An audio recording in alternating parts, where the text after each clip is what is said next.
kali ini gue mau ngobrolin soal kondisi di pekerjaan. Tolong lu nih, ada gangguan dikit nih. Ini gimana ya? Ini nih yang ini nih. Dulu gue lagi minum dulu. Tolong bentaran, yaelah. Gue udah ditungguin. Tolong deh, bentaran deh. Soalnya yang begini nih. Nah ini kita mau ngomongin nih. Temen yang nyebelin di lingkungan kerja. Nah, banyak pastinya yang nyebelin kayak dia model itu. Oke nih. Kita ngobrol-ngobrol bentar lagi ya.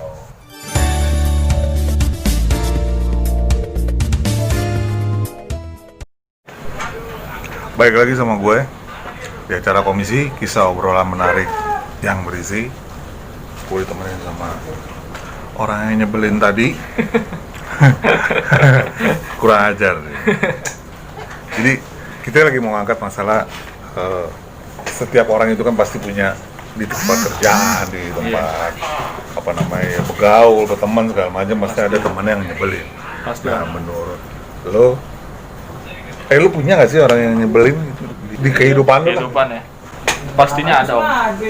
Banyak teman-teman gue rata-rata emang nyebelin sih. Termasuk gue berarti. Kalau lu mah nyebelin termasuk lu deh. Padahal yang nyebelin dia yang nyebelin. Nah, gue juga punya teman-teman, gue udah tanya teman-teman gue. Nah, kita tanya mereka aja deh. Kira-kira mereka punya nggak sih teman-teman yang nyebelin itu? Betul. Kita lihat aja sama teman-teman. Ya.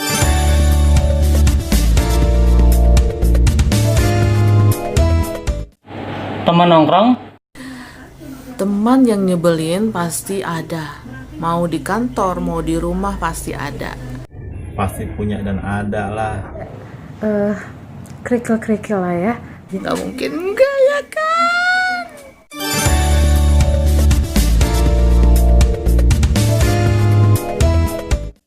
Nah, kalau versi lu nyebelinnya gimana? Kenapa dia nyebelin? Versi gue nyebelinnya kadang ya bikin dongkol aja gitu om. Teman-teman gue kita tanya aja, Yeah. kita tanya, Yeah. kenapa itu dia bisa nyebelin lo? Sepele sih. Tapi yang sepele itu bikin bete. Teman kita nih cowok, tapi banyak ngomong kayak cewek. Ngomong terus. Udah gitu ngomonginnya tinggi banget. Aneh paling nggak suka deh yang kayak begitu deh. Gue paling sebel kalau punya temen yang nggak tahu diri. Gue paling sebel banget kalau sama nih orang. Kalau udah WA dia, respon WA gue bisa sampai 1 kali 24 jam atau bisa 2 kali 24 jam. Baru itu WA gue direspon. Coba bayangin kan, bikin bete nggak lo? Apalagi kalau yang urgent, udah ditelepon nggak bisa, di WA nggak direspon, checklist 2, ampun kan?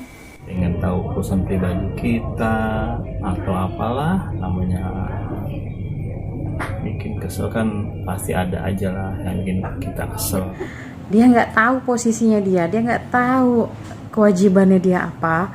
Kalau kalian nggak tahu job desk kalian, nggak tahu tanggung jawab kalian, lalu kalian abai, tanggung jawab kalian itu akan akan dihandle oleh rekan kalian. Nah, rekan kalian itu akan menjadi tidak nyaman ya, karena itu kan tanggung jawab kalian.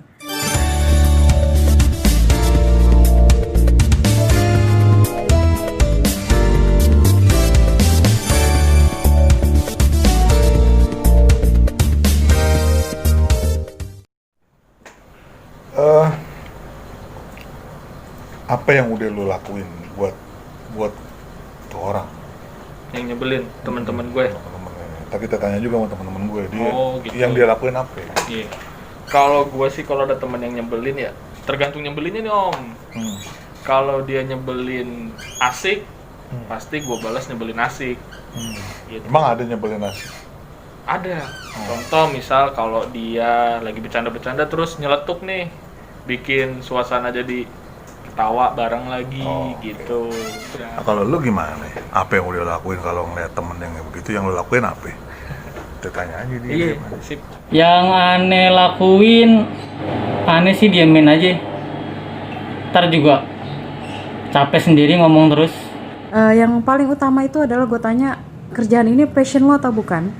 Karena kalau bukan passion lo, better lo cari passion lo di tempat yang lain supaya nggak jadi parasit bagi teman-teman lo. Dibilangin udah, kasih tahu udah, sindir udah, pokoknya diapain juga udah nih orang. Tapi ya begitulah dia.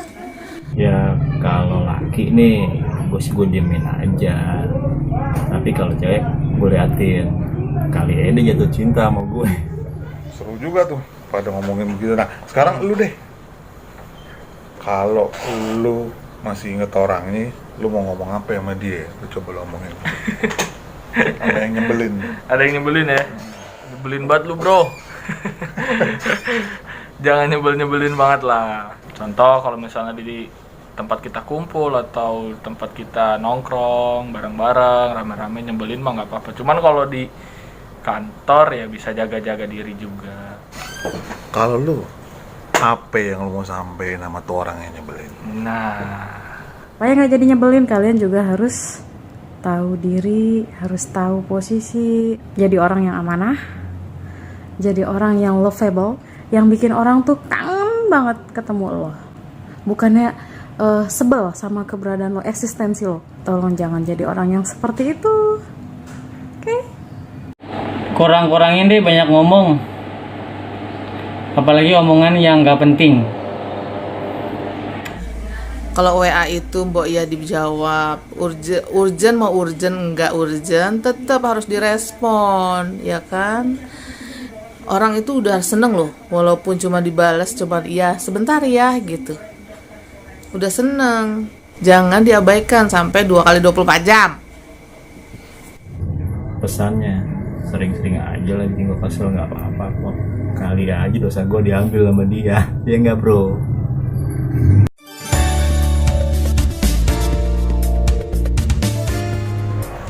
Kita lagi pindah tempat. Kebetulan hari ini narasumber kita bisa didatengin. Lagi rada-rada sibuk orangnya soalnya. Sibuknya sangat sekali sibuk. Jadi ini dengan narasumber kita hari ini Pak Aulidar Rahman, salah seorang manajer di salah satu perusahaan pengelolaan asuransi kesehatan terbesar lah di Indonesia. Nah kita lagi ngobrol-ngobrol nih Pak Adi. Kita lagi ngomongin soal sehat dulu Pak Adi. Sehat. Alhamdulillah. Jadi gini Pak Adi, kita lagi ngobrolin soal teman yang nyebelin. Nah di setiap kondisi itu kan ada di pertemanan, di tongkrongan, sampai lagi di pekerjaan itu pasti ada satu atau beberapa orang yang menyebalkan buat orang lainnya. Nah menurut Pak Adi ini faktor yang menyebabkan orang nyebelin buat orang lain itu apa sih Pak Adi? Nyebelin, kata dasarnya sebel ya. Yap.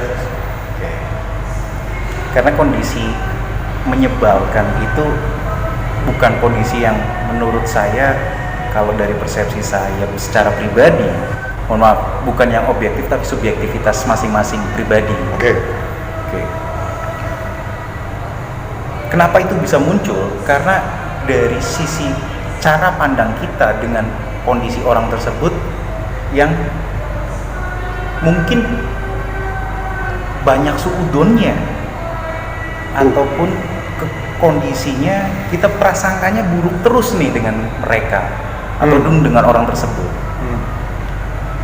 Ketika kita sudah dilingkupi banyak persepsi negatifnya, maka langsung akan stigmanya ataupun garis bawahnya itu adalah nyebelin tadi. Itu yang menjadi kondisinya. Titik utamanya di situ, cara pandang kita sendiri dengan orang tersebut. Yang keduanya, kalau kita menjadikan istilahnya dari pihak merekanya melihat kondisi tersebut, itu karena cara penyampaiannya mereka atau orang tersebut itu message-nya nggak menyampaikan secara detailing, jadi kita nganggapnya itu adalah sebuah message yang nyebelin. Nyebelin dalam tanda kutip itu sebenarnya bukan secara pribadinya, tapi cara penyampaian dan cara menginformasikannya. Itu yang menjadikan kondisi kita akhirnya harus bisa menggarisbawahi bahwa orang tersebut adalah nyebelin, atau kita sebel dengan orang tersebut. Oke. Itu mungkin yang secara pribadi saya melihat kondisi kata nyebelin atau sebel. Oke. Dari sudut pandangnya ya. Iya. Ya, berarti ada dua faktor ya, dari orangnya itu karena dia nyampein message-nya dia itu kurang baik.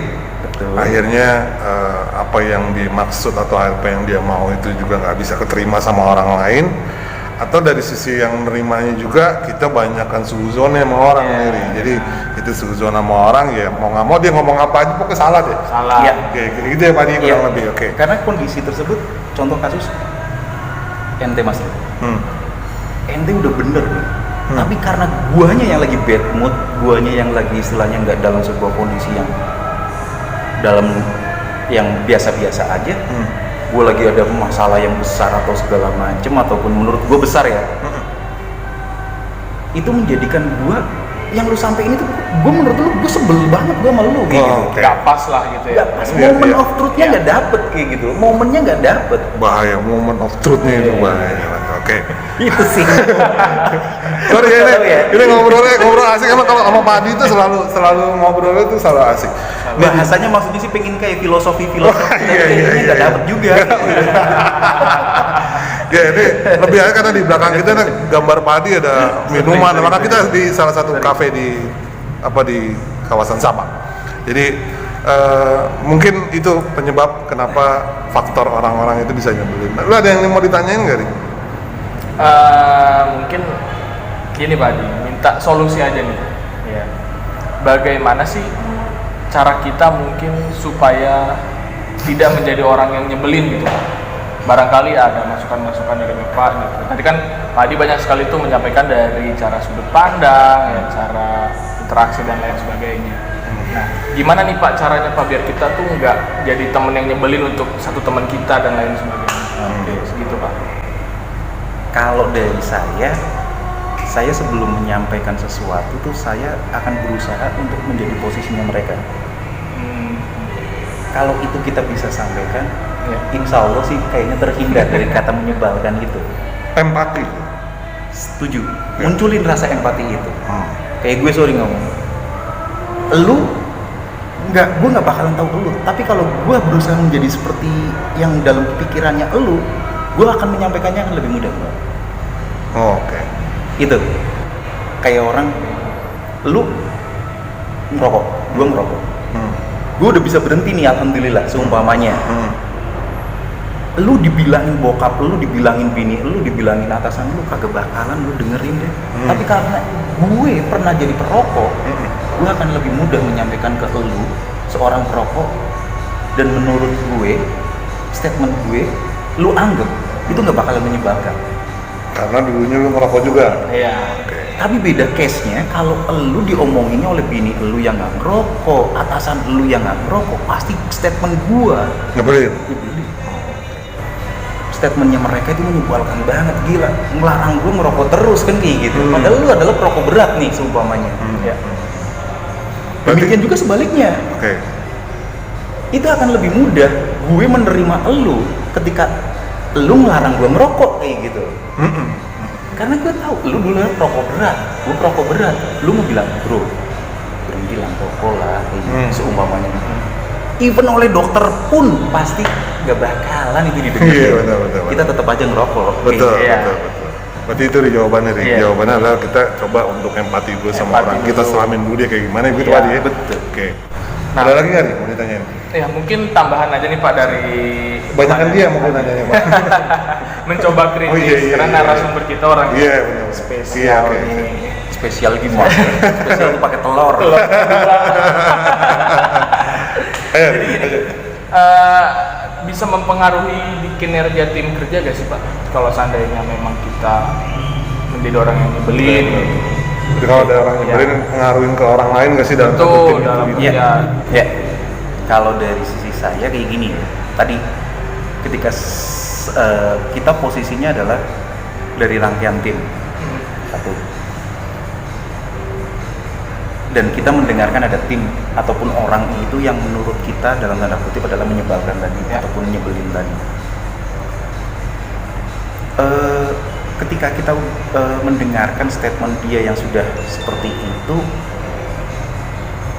konteksnya kalau saya pernah cerita ke Bang Ruli, ini ada penggembala nih, Ya. gembala kambing atau domba lah.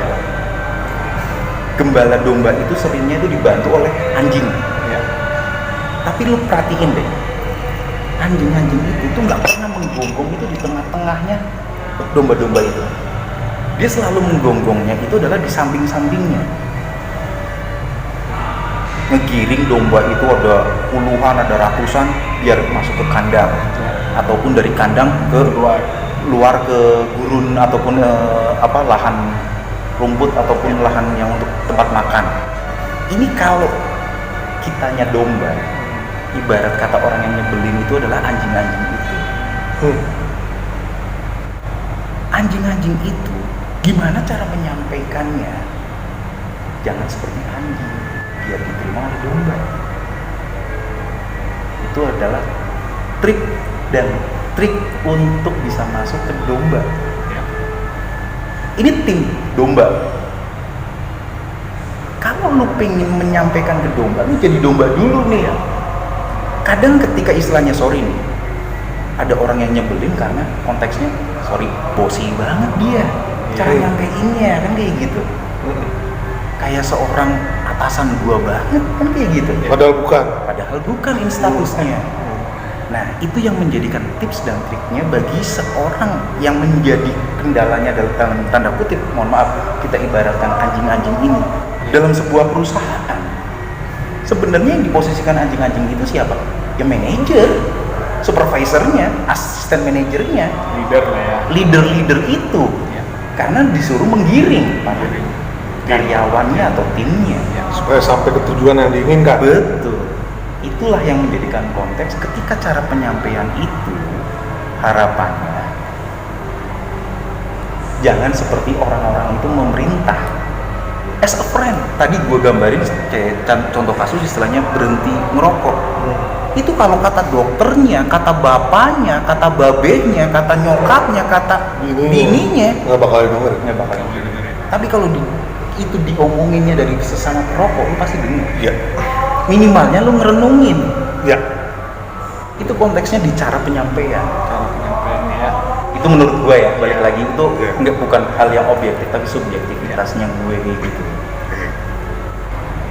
Demikian juga kalau saya istilahnya tadi levelingnya adalah seperti gue adalah diposisikan seperti untuk yang menghardik dalam tanda kutip seperti kayak anjing-anjing tadi. Kalau gue istilahnya ngaturnya anjing sama-sama menggonggong, berantem. Iya dong. Ya.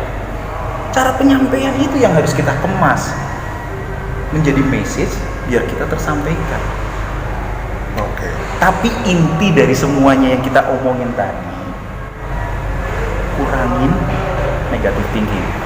Kalau bahasanya Bang Ruli, seudonnya dikurangin. Banyakin husnudon. Iya.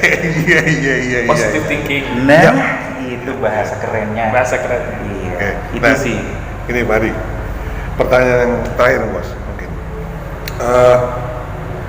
ada saran-saran nggak sih bos buat orang yang nyebelin buat orang lain nih supaya dia nggak bisa nyebelin lagi, atau mungkin buat kita nih yang punya teman nyebelin kayak gue punya Ori gitu kan, nyebelin dia. Jadi gimana nih caranya buat ngadepin orang yang nyebelin? Yang pertama itu dulu deh, yang orang yang nyebelin ada saran-saran nggak bos kira-kira? Kalau buat orang yang nyebelin tadi, kalau saya tadi kan saya sudah sampaikan sarannya, rubah cara penyampaiannya. Oke. Style ngaruh gak? Oh ngaruh. Tata bahasa, mungkin intonasi. Iya, betul, intonasi. Bahkan sorry ya bro, gue sering ngobrol Pak, Mas, ya. Lu paling seringnya nganggep gua itu marah-marah kayak pantau. Padahal gue kalau lu udah, karena kita udah tahu, lu nganggapnya gue istilahnya sebenarnya Biasa aja. Biasa Iya. aja kan. Tapi bagi orang yang nggak tahu tentang siapa saya, ya pasti ngomong tuh orang marah-marah mulu. Iya. Kagak darah tinggi kali. Iya. Ya sorry tuh sih, ini cara pembawaan gua kayak gitu. Dialek, stylenya, iya. intonasi kan kayak gitu. Iya. Nah mungkin cara itu yang harus dirubah bagi orang yang nyebelin tadi. Iya. Oke. bagi orang yang terimanya tadi Gitu-gitu yang punya positive thinking tadi, Mas. positive Ya. thinking. Oke, baik. Sip. Banyakin positive thinking, pasti ketemu deh. Ambil hikmahnya. Bukan ambil hikmah kalau cerita, Oh, bukan. karena kan kita ngomonginnya konfliknya kan. Konfliknya. Iya, konfliknya. Oh, iya. Bagaimana cara menghindari konfliknya. Tapi kalau terjadi konflik, nah tadi endingnya ambil hikmahnya. Ambil hikmahnya. Oke. Tapi catatannya kayak gini loh. Saya pernah dalam sebuah konteks bekerja, tipsnya satu, seberapa penting orang itu terhadap saya? Apakah saya harus pikirkan atau tidak? Menarik. Oke. Kalau itu dalam tanda kutip menjadi penting, ya mohon maaf, itu bapak gua, itu emak gua, Ade atau gua pikirin. Tapi kalau itu orang itu enggak, ya elah, mohon maaf, hanya sebatas seperti itu aja, ya udahlah. biarin aja gitu ya. Biarin aja. Oke. Dan dia juga nggak berpengaruh bagi kita. Oke. Konteksnya di situ sih. Siap. Itu akan ya apalagi kayak zaman sekarang, kita harus meningkatkan hormon-hormon yang positif Oh iya, hormon. untuk Iya, udah. lebih bagus lagi istilahnya daya imunitas tubuhnya kita kan. Iya. Suudon, prasangka buruk, iya kan. Terus itu ngurangin energi banget loh, nguras energi banget dan menjadikan imunitas kita turun. Zamannya sekarang kita harus berusaha diri sendiri untuk membuat happy diri. Iya. Imunitas kita naik. Naik. Oke. Virus di mana-mana, bro. Iya. Betul, betul. Gitu Mas Rul. Yup. Itu sih mungkin saran saya ya. Iya. Subjektif, Oke. bukan objektif. Tapi mudah-mudahan memang kita perlu orang-orang yang kayak Pak Adi Pak Adi. gini, karena dengan apa yang disampaikan Pak Adi ini mungkin nanti kita juga bisa memilah dan memilih agar nggak terjadi konflik di satu pertemanan, nggak jadi konflik di satu pekerjaan, karena memang biasanya orang-orang yang kayak gitu nimbulin konflik kan Pak Adi. Nah itu makanya kita yang kayak gini kita perlu nih, Iya. karena bawaannya kan kalau ngadepin orang yang kesel gitu udah bawaannya udah mau narik golok aja bos, ya kan, senggol bacok, Iya. ya kan. Nah jadi ya mungkin kita dengan adanya saran dari Pak Adi tadi mungkin kita bisa, oh iya gue mesti kayak gini, paling enggak kita ada rem lah. Oh iya kalau gue begini ntar kayak gitu, kayak gitu. Mungkin itu ya. Iya. Pak Adi, thank you banget. Sama-sama. Udah ini cukup Ya, menarik. mohon maaf nih, barangkali bukan saya menggurui atau Oh, iya. ini hanya sebatas sharing ya Mas. Iya, Sharing, sama-sama kita Pak. sharing. Mohon maaf. Sorry banget. Dia orangnya emang begitu. Ini orang hebat, Pak Adi orang Tapi benar gue kalau gue ngobrol banyak sama Pak Adi itu banyak yang gue dapat. Dalam banget soalnya dia banyak filosofi yang mungkin Alah, bukan belum saya filosofi itu. lah, itu. Ya banyak lah. Wajengan. Kalau saya kayak gini, Wejangan. Wejangan kiai. Oh, salah. Iya. Wejangan, guys. Iya. kalau saya Wejangan. konsepnya kayak gini sih Mas. Iya. Ya, gue kebetulan lebih lama bergaul dengan Mas Rul. Oh iya. Seumuran juga sih kayaknya. Iya. Eranya sama lah. Iya, Iya. sama. Iya. Selera musiknya sedikit. Iya. Nah itu yang kondisinya pahami dulu. Balik lagi ya tadi, mencoba memposisikan seperti mereka. Empati tadi ya. Iya. Itu akan memudahkan kita masuk menyampaikan semua pesan dan kesannya, dan jangan paksa mereka itu untuk tahu diri kita. Tapi di sebaliknya, selami diri mereka untuk kita bisa pahami. Iya. Insya Allah sih selama ini kalau konteksnya yang seperti itu, kita mudah menerimanya. Ya. Banyak husnuzon tadi dibanding suzon nih. Itu. Kuku gua masih putih nih. Dulu bahasa Pak Adi kan gitu. Iya. Kuku gua masih putih nih Mas. Gitu biasanya kayak gitu. Jangan gitu. bahasa gua dulu. Itu bisa bahaya itu kalau itu dibongkar di itu bener itu bisa bahaya itu Iya. Mas, kayak gitu. Oke Pak Adi, thank you banget. Siap, Ngobrol-ngobrolnya sama-sama, Mas. benar-benar bermanfaat buat kita. Mudah-mudahan kita sampai sini dulu mungkin acara komisi kita kali ini, kisah obrolan menarik yang berisi. Mudah-mudahan kita ketemu lagi di komisi di edisi berikutnya yang mungkin juga akan lebih menarik lagi dengan tema-tema yang lebih asik-asik lagi. Sukses buat Terima Mas kasih Adi. Pak Adi ini Siap. juga buat Pak Adi juga yang udah nyempetin waktunya. Iya. Buat orang yang nyebelin buat Ori juga thank you banget udah bisa ini gabung di kita.